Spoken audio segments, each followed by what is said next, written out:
Sure that more people will join us, but I think we can start now. My name is Marta Fernández de Alarcón. I am the Secretary General of the Spanish Business Council, and I want to welcome you to this webinar today about top CEOs in the Gulf are betting on gender inclusion, led by Carla de la Vega, founder and CEO of iWEI. iWEI is a digital platform that helps companies to grow gender diversity and inclusive leadership. So the purpose of this webinar today is provide actionable insights that can transform your organization's performance. And in this session, Carla will share today different aspects about gender inclusion and why is the new competitive edge. And most important, in different strategies of how you can unlock innovation, loyalty, and performance by investing in women and inclusive leadership. So I want to say thank you, Carla. Thank you for your collaboration and support today. It is very valuable and much appreciated.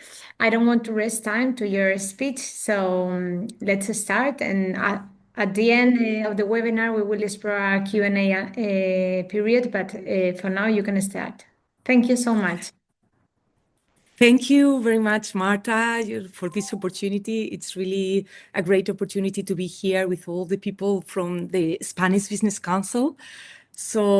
And thanks for all the support that you have done, through the social media and through bringing us this opportunity to share with you the importance of gender diversity and inclusion in the workplace.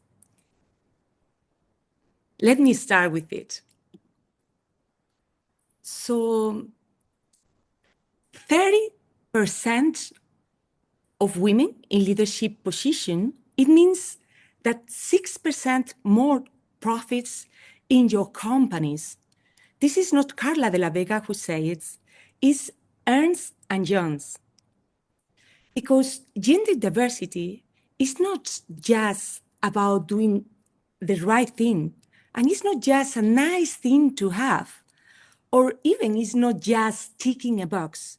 Gender inclusion is about smart business. Let me share you the data.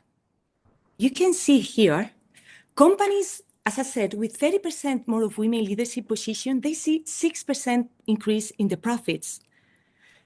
So it's a smart business.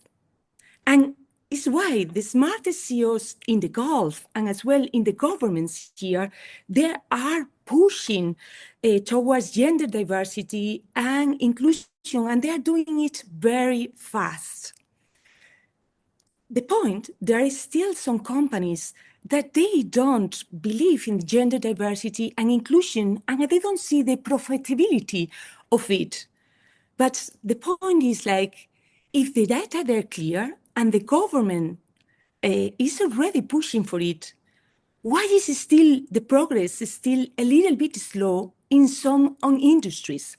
We're going to see during this webinar all the data that proves that gender diversity and inclusion is a smart thing to do for your business.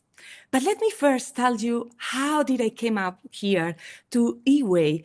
And as Marta was saying, my name is Carla de la Vega.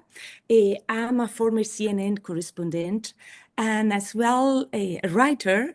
I've wrote 2 books and the CEO of iWEI, which is this platform for women empowerment and inclusion in the workplace. But my story with gender diversity and inclusion, it didn't start in a boardroom or it didn't start in a newsroom. It didn't start in Istanbul. Actually, I was the CNN correspondent in Istanbul. And in 2009, I just finished my first book. It was done with blood and love. And I was able to put in words everything that I've learned from the women from Istanbul. Everybody was very happy about what I have achieved. My family and my friends, they were like very proud of myself. Actually, my family, they say to every single member of my family what I have just achieved. And the cherry of the cake was my ability to find a real editor in less than 2 weeks. an editor ready to publish my book. Everything was ready to push the button, and the button was pushed. And actually, shame came to me, wiping out all the sense of pride I had till the very day before. An Istanbul blogger came out with this photo montage of myself. When I saw it for the first time, I couldn't believe it. My face bruised like if somebody had punched me several times, and with the words written below in the Madrid pickup joint. Not only that, he called me prostitute, obsessed, battered women, and he diminished my work as a CNN correspondent and as a writer. When I saw it for the first time, I was completely shocked. I felt actually paralyzed. It didn't matter any longer that I used to be the vice president advisor, the Spanish vice president advisor as a press advisor. It didn't matter as well that I lived and worked in Singapore, in India, in Turkey. And even that this book, it became a bestseller. My confidence fell to zero and left me paralyzed.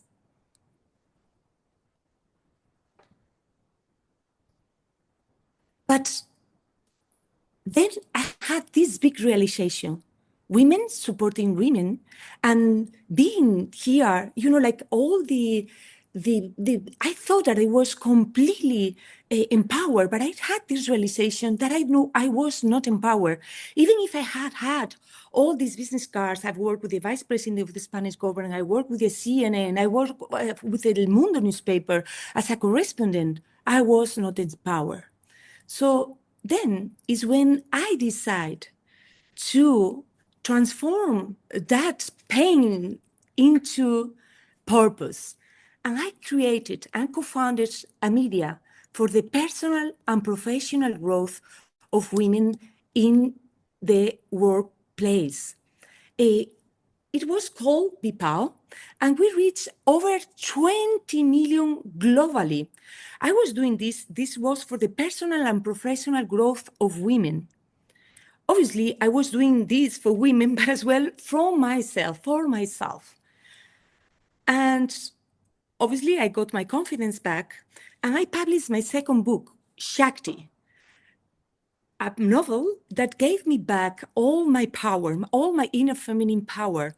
And we had like big presentations in Spain, where Vogue magazine and Hello magazine, I had like very good reviews of those magazines.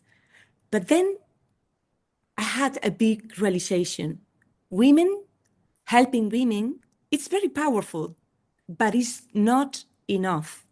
We need men, we need organizations to create a really lasting change. And then is when I did create iWEI. iWEI is a digital platform for women empowerment and inclusion in the workplace. So basically, we help women to bring their full potential. And at the end, as well, it's not just bringing women to the full potential, but as well to create environments where everybody can thrive. Because if we want really to create and to have the benefits of women inclusion or gender inclusion in the workplace, we need to work all together, create environments, the right environments, and tag as well the bias that we have within the organizations, and work with men. It's not just fixing women, but it's helping with men. Because as I said, women empowerment and inclusion and gender inclusion in the workplace is not just the nice thing to do. It's not just charity. It's a smart business. And we see here some of the business cases that we were talking about. As I said, 6% more of profits if you have 30% more of women in the leadership positions. This is according to Ernst & Young. Not only that, 38% more innovation if you have diverse teams in your company. This is Boston Consulting Group, the one who say it. And we have here as well data from the region that 70% of the top performing teams, they have higher number of women, according to Oliver Wyman. And not only that, the reputation of the company, they did this study in US and with the companies that 500 top companies in the world, and they find out that the reputation of the companies is higher if the more women you have within your organizations. But not only that, for those ones that you don't care just about ROI, but you care as well about the ROE in your company. They did this study in US as well.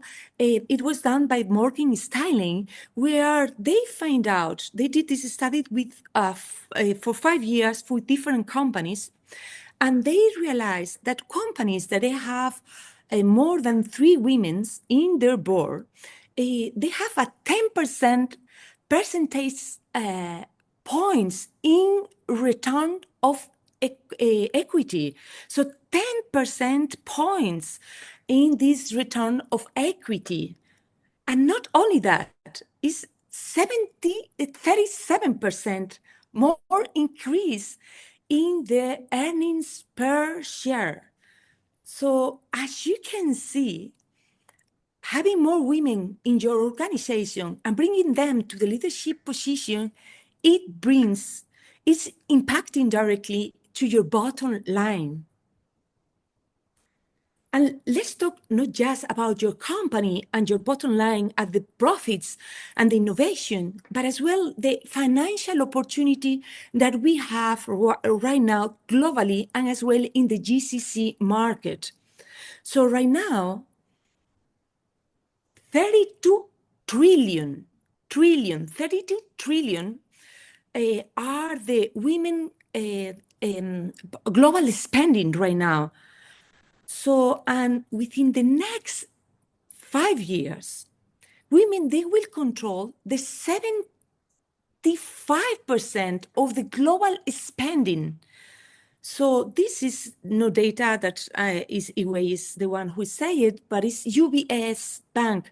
So if now it's 32 US trillion, can you imagine the 75% that it would be in the next 5 years? So your customers, the power of the customers, they will be in the hands of women, and mostly in the Gen Z generation, which, as you know, they just vote with their wallet.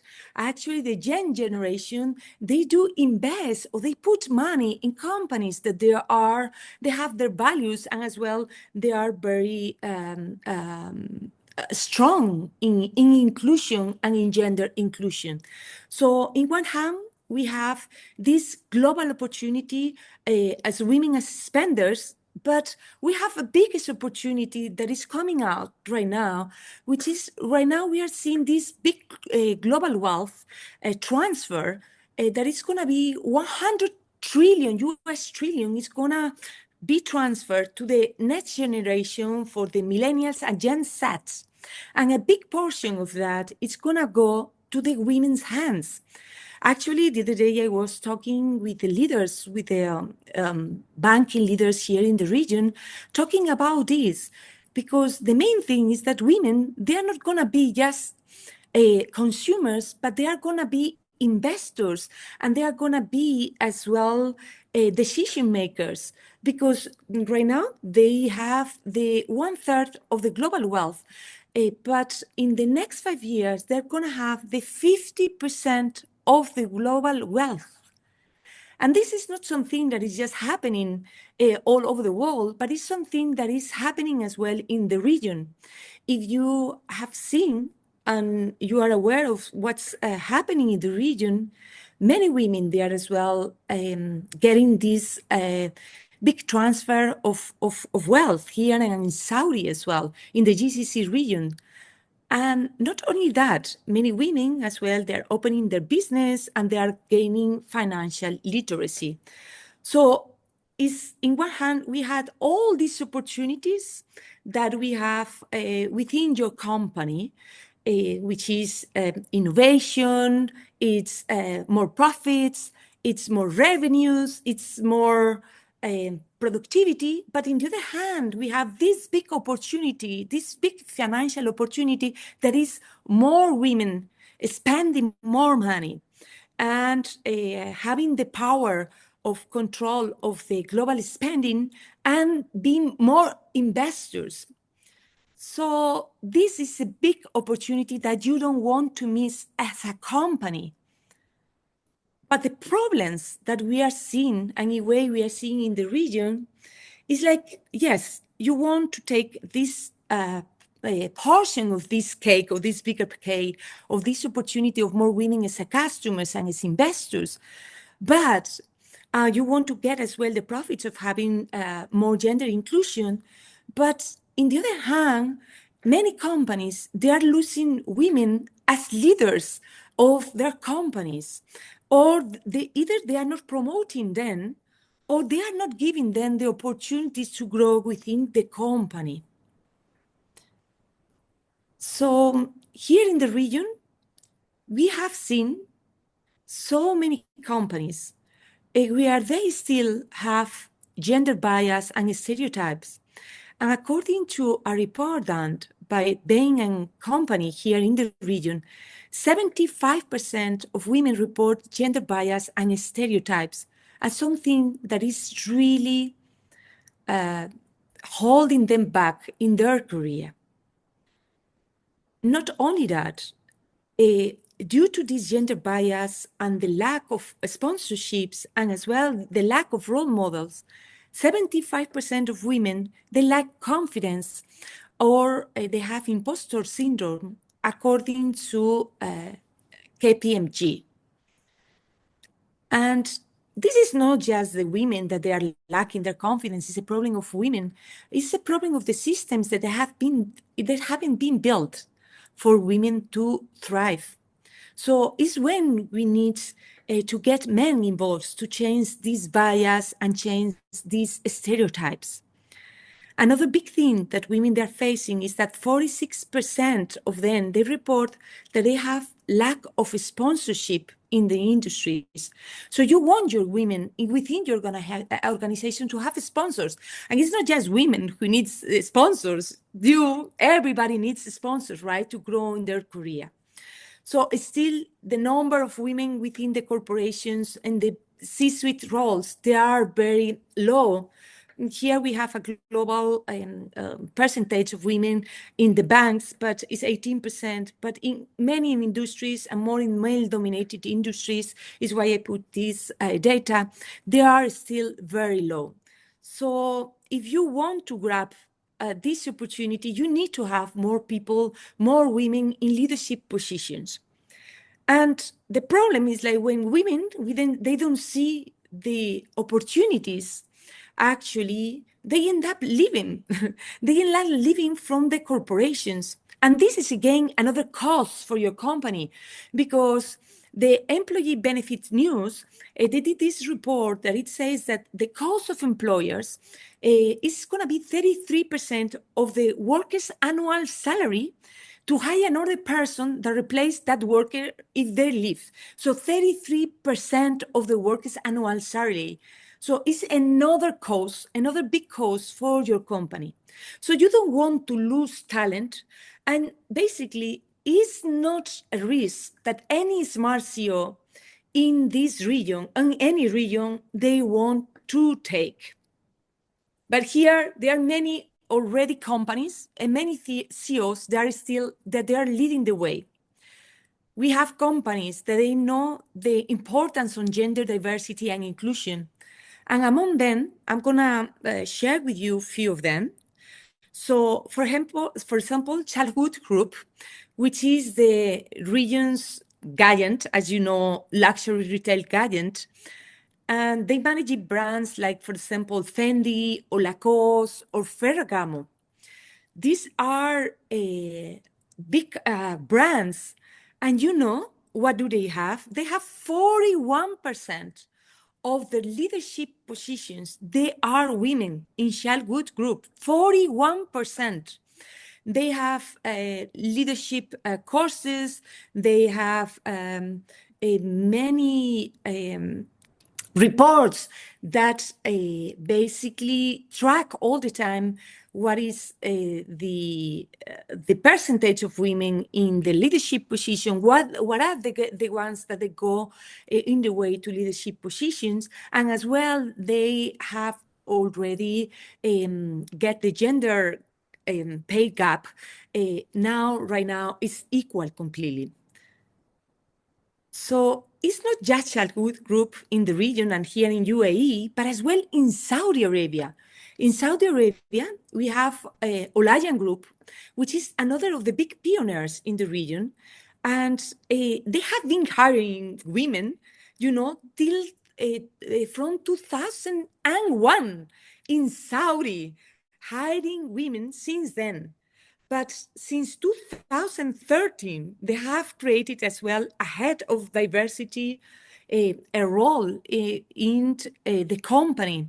So they are really betting, and their CEO, he is betting in this inclusion. Here in Dubai as well, Emirates MBD Bank, they have signed a pledge by the government where they have committed themselves to get to the 30% of women in leadership positions by 2025. And they are not the only ones. Pricewaterhouse here in the Middle East, Pfizer. And the other day, I had this meeting as well with the WIO Bank, with the CEO of the WIO Bank, and they have already 40% of women in their work as an employees. And leadership positions, they have already very high percentage of women. So as you can see, there are many leaders, many companies that are leading the way. I'm going to tell you a little bit more about other ones, which is, for example, Apparel Group, that there are some of the companies that they have been recognized as top leaders in diversity and inclusion. Apparel Group, you have as well the Gulf Islamic Investment, Otis Elevators, We Pro Limited, Bayer includes here in the Middle East. So as you can see, there are many companies that they are already vetting in gender diversity and inclusion. And they are not just private companies, but public as well. Because as you know, the government here is leading the way as well. So we have the UAE government that is leading the way in which way? So the 30% of the women's right now in the leadership roles in the public sector, they are women. And then, not only that, now they have launched this pledge that is to commit a 30% of women in leadership position by 2025. Do you know how many companies they have already signed up in the country? 64. So yours could be one of the next ones to sign for this. Because you know as well, this is not compulsory right now, but what is compulsory right now, and from this year onwards, it's by law now, it's mandatory to have one woman in the board seats in all the listed companies in the UAE region. And this is not just a trend, this is gonna be here to stay here. So as you can see, there are already women and they are in leadership positions. There is already corporations already betting in gender diversity and the government is there. But there is still way to go for many companies. And maybe some of your companies, they can still, bet in diversity, on pushing a little bit more, not just to tick the box, but to really grab the benefits of having gender diversity and inclusion in your company. Here is when iWEI comes to place. Basically, we help companies, and I'm going to be very quick on this, but we help companies in these matters, actually. For example, I'm going to put you here an example of one of the companies that we partnered with, that it was a leading tech company in the region. As you know, tech companies, they are male-dominated, and they have these problems about the challenges, like they are high female attrition. So in this case, it was 22%.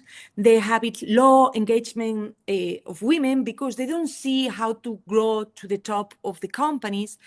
And women, they don't ask for promotions, right? So basically, we did with iWEI this digital storytelling with women. So we help them with their confidence to as well tackle their imposter syndrome. Not only that, we help them to gain visibility within the corporations, and through digital storytelling, and as well with coaching circles. And as well, we help men, we have sessions with male managers, helping them to understand the bias and becoming allyships. We built as well this digital community for the women to get support. And obviously, we have these leadership dashboards where we can have these gender insights. So obviously, with this, for just 6 months, we saw the results. Attrition drop to 16%. So basically, it was a reduction of 27%. The engagement, it rose by 25%. And the women, 3 of them, they request a promotion, and 1 of them got promoted. So you can see, like, this is in 6 months, but in 6 months, you can see already some of the benefits, without any doubt, for your company about implementing strategies that will help rise women to your leadership positions and create environments where everybody can thrive. So as I say it, diversity is not a trend, it's here. And you have seen that main companies here in the region, they're already leading the way, and the corporations as well, and the governments. So this is a competitive edge because it drives performance, attracts talent, and builds trust with the new generation of employees and customers. So my question to all of you today is, are you going to stay stuck in business as usual, losing the female talent, missing the growth, and falling behind, and trying to catch up later, when it's going to be more expensive for you to get that share of the market? Or are you going to lead now? Invest in the future of your company. Invest in more women in the leadership positions, and embrace the ROI of having more women in your leadership positions. And not just because it's the right thing to do, but because it brings more innovation, more profitability, and it makes your business succeed more quickly. The choice is yours. Thank you very much for listening to this presentation. And I hope it has opened your eyes. I would love to hear your feedback, and as well, if you had any question, that I'm very willing here to answer all your questions. Thank you, Carla. Thank you. Thank you very much for this opportunity, Marta. So we have one question. What are some first steps individuals, especially men in leadership, can take to champion gender equity in their companies? I love this. I love this question because that's the most important thing. It's like men stepping as allies for women within the corporations. What does it mean to be an ally or a sponsor? So basically, everybody needs a sponsor. And women nowadays, we don't have that much sponsors within the corporations, right? So the first thing that you can do as a man is to open doors, to open doors for women, to sponsor them, not just sponsor them, but not just, mentor them, but sponsor them. So that's one thing as an individual that you can do in a leadership position for women, sponsor them. And another important thing that you can do is like bringing awareness, having awareness of what are the bias within the organizations, because there are many. And even Carla de la Vega has been, so myself, that I've been in women empowerment till, from 2009, I still have my bias. Everybody has bias. And it's not myself who say it. It's like the Nobel Prize, Daniel Kahneman, who say it. So it's important as well. Another way to help is like by understanding what are the bias and being very aware of them. And when you see them, just put it in front of the people, just openly talk about those bias, because it's the only way to really overcome that. Thank you, Carla. Another one is, how is the UAE approaching gender inclusion differently compared to other GCC countries? Yeah, GCC, they are actually leading in the region. Actually, as I've said before, they have already in the leadership positions 30% of women in the leadership positions, which is a big quantity. And not only that, they have already by law, and this is something that is coming, by law, it's mandatory in the region to have one woman in the board, in the companies that they are in the private stock. So that's very important. Not only that, as you can see as well, they have launched as well this gender balance pledge, which is one of the organism of the government, which is gender balance. It's called Gender Balance Council. They have launched this pledge, for all the companies within the region to get involved into it, to get this 30% of women in leadership position in the next years. Obviously, right now, that part is not mandatory, but it's something that is coming up, right? We see that we have those things in Europe. Here is not yet, but they are already paving the way, and they are paving the way and for the region. We see as well Saudi Arabia that they are investing a lot on that. We see Vision 2030. It's like they have already put 30% of women within the corporations, which was not in the leadership positions, but inside of the corporations. So they are as well like being very strong and very fast as well in the way that they are implementing gender diversity within their corporations. Thank you. Another question, in your opinion, what are the reasons why that the Spanish companies are not posting women as a top executive position in the UAE? Why specifically women in the region in the top positions in the UAE? Why I think that Spanish it's not. companies? Yes. Yeah, I'm not saying. Yeah, I'm not saying it's just Spanish companies. There are many companies that they are still not putting companies leadership position, women in the leadership positions. Spanish companies. It's true that we have in Spain so many women already in leadership positions, and maybe still there is not enough positions, or they are still not seeing the benefits, or they are still not seeing what is going on in the region. And it was like more normal to have a men within the leadership positions, because it was the region, it was more about male leadership, right? But the things are changing right now. So I think that women and the corporations, they are changing. I'll see, for example, the other day I was speaking as well with one of our leading companies here in the region, that is the hotelier business, and actually Melia, and actually the top positions, they are handled by women here in the region.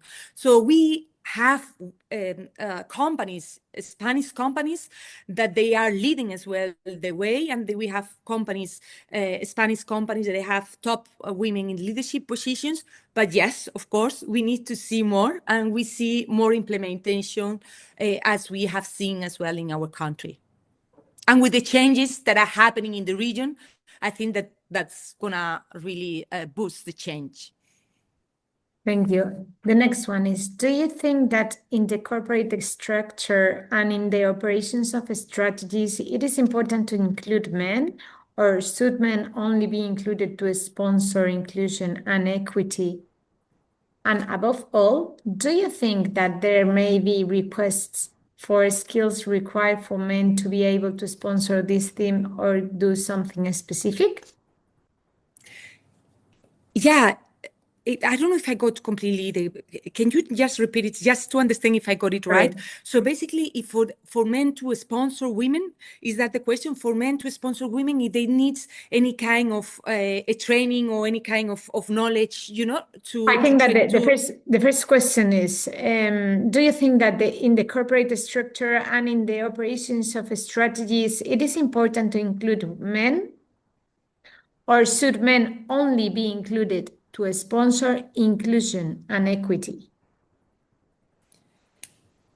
I don't know if I'm getting completely well the question. I'm gonna try to get there. So men, they should be included in all the things, right? So in the operations, if I don't know if I'm getting this right, but for example, in a chart, so it's not just as sponsors, but as well within the corporations, they can be very, men, they should, as well sponsor women, but as well, we need to see in the process within the organizations, right, what are the things needed. Because if you see, for example, some of the process in the HR process, we have seen as well that women, they get promoted just based on their past achievements, while men, they get promoted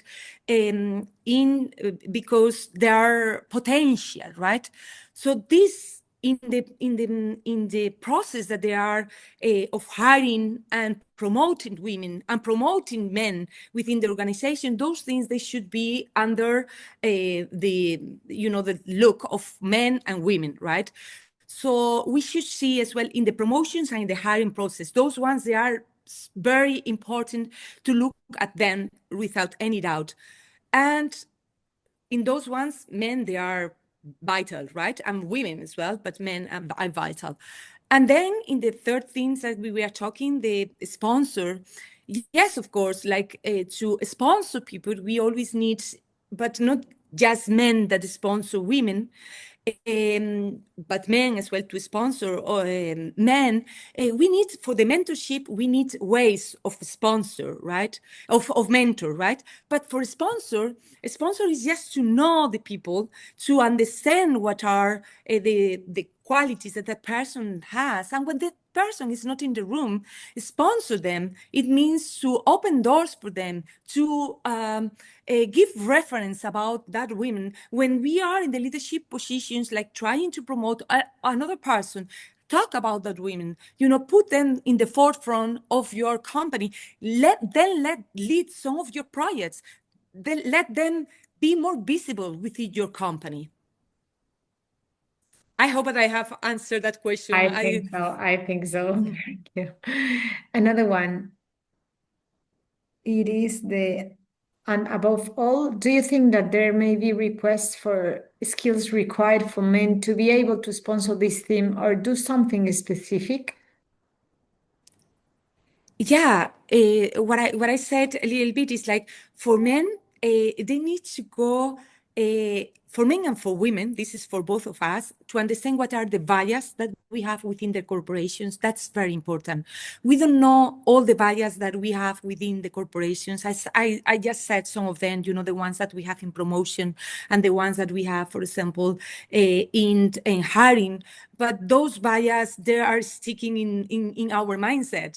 Some of the bias as well, like every time that a woman gets pregnant, it looks like now she's not in the career anymore. She's gonna step down. She's not involved anymore in the company. And it's a bias. And it's proven that it's a bias, right?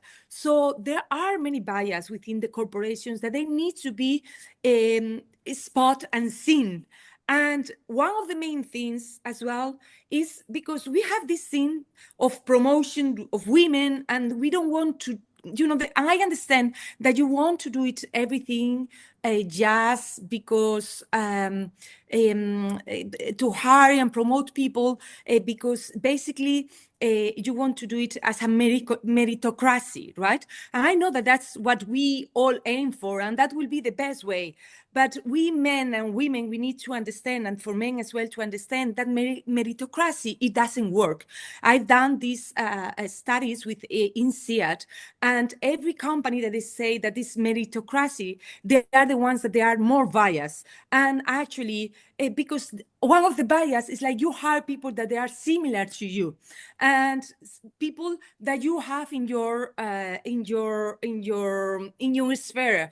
So you might go and play golf with some of your colleagues that they will be men and not women, or you might go and play paddle, with some of them. So you tend to do, if you don't have all these things in place, and if you don't have all these a bias in your mind, you will think that you'll do it as a meritocracy. And it's not something that, what I mean, this bias we all have. So it's not something to be ashamed of. And no man needs to be ashamed of this. This is our shortcuts of our brain. And this is the Nobel Prize, we say it, right? So no man should be, really afraid to say, I had this bias, because I had that bias as well. But we need all to be very clear about that. So the answer is yes, men, they need to be trained to know the bias. They need to understand the bias, how to deal with those bias, how to change those bias, and how to become better mentors and sponsors. Thank you. Thank you so much. Carla, I think that let's see if we have more questions here.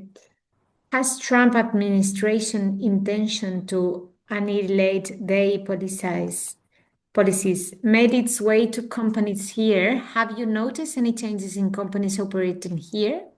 I thought that I would see, some impact of the global, Donald Trump ideas, but it's not been happening in the region. So basically in the region, and as I said, like leading by the government and some of the main industries in the region, they are seeing already the benefits of the financial benefits and the benefits of gender diversity and inclusion within the corporations. So I'm not seeing any kind of change. Actually, I'm seeing the opposite, because I'm seeing more companies joining to this pledge done by the government. I'm talking with more companies lately, and even the other day, which I was in the banking with the banking leaders of the leaders of the banking industry in the region, they were very open to all these things. So I'm not seeing any change in perspective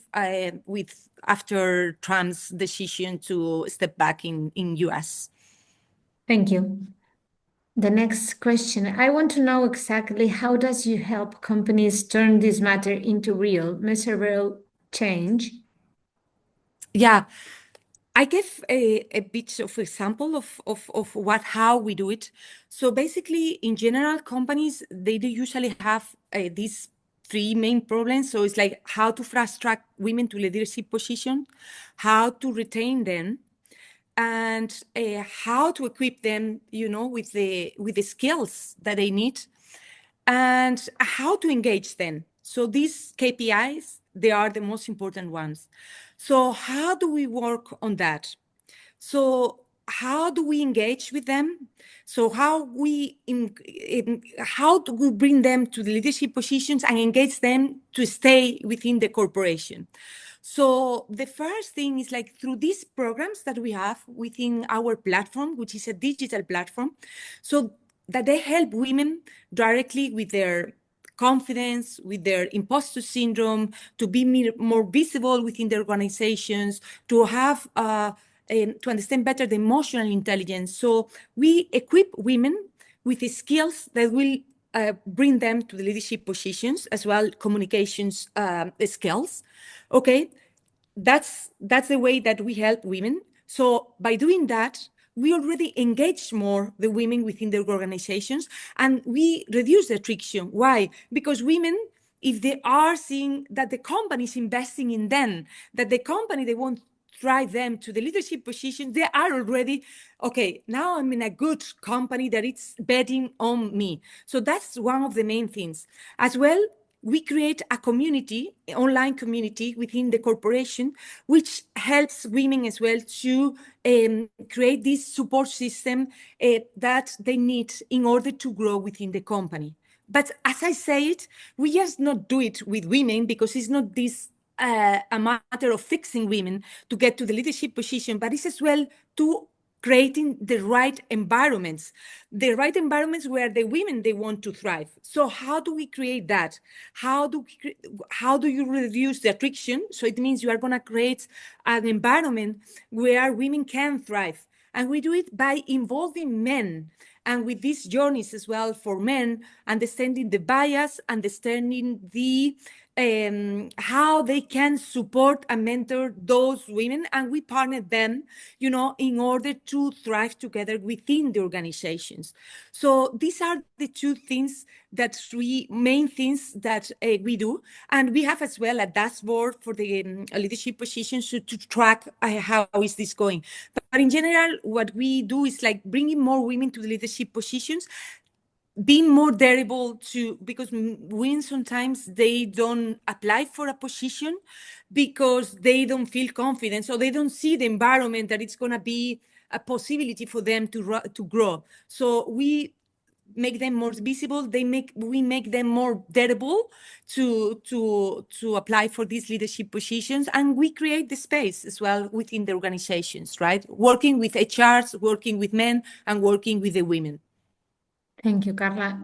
The next one Thanks. is, do you believe that without a legal framework similar to the one in Europe, inclusion will remain more of a corporate buzzword than a genuine priority in the Gulf? In your experience, what role do you think regulation must play for inclusion to become a real driver of change in the region? The regulation is starting to be in place. We have seen the government coming up with this new regulation, one woman per law, one woman in the boards of the private stock companies. So it means that the regulation is on the way. So that's the main thing. And the government as well is with this gender balance council. They're making it very seriously. That women, they are in 30% of the leadership positions. We have seen it already in the government. So all the entities of the government, they have 30% of the women in the leadership positions. So, and the pledge is there, for so many companies, 65 companies that they have already signed in. Yeah, it's true that part is still not by law, but this is just the beginning. So my question for you is like, do you want to wait till this is by law, or do you want to act now? That is still, you are on time and you are not going to be behind the market. So yeah, the things that it's coming. Okay, Carla. I think that there's no more questions right now. So I would like to say that all the people that has been registered for this webinar will receive an email with the presentation and also with the video. Okay, Mhm. and everything recorded, and it will be shared by us with also with your contact and everything. So thank you so much, and I think that we can finish for today. Thank you, Carla. Thank you very much, and thanks to all of you. I cannot see you, but thanks to all of you for listening to me, for asking so many questions. And please feel free, to drop me a message and, like tell me a little bit of feedback of this. What do you thought about this talk? And I would love to keep talking about gender diversity and inclusion because it's a must for the region as well. Thank you. Thank you so much. Thank you. Bye. Bye. Thank you.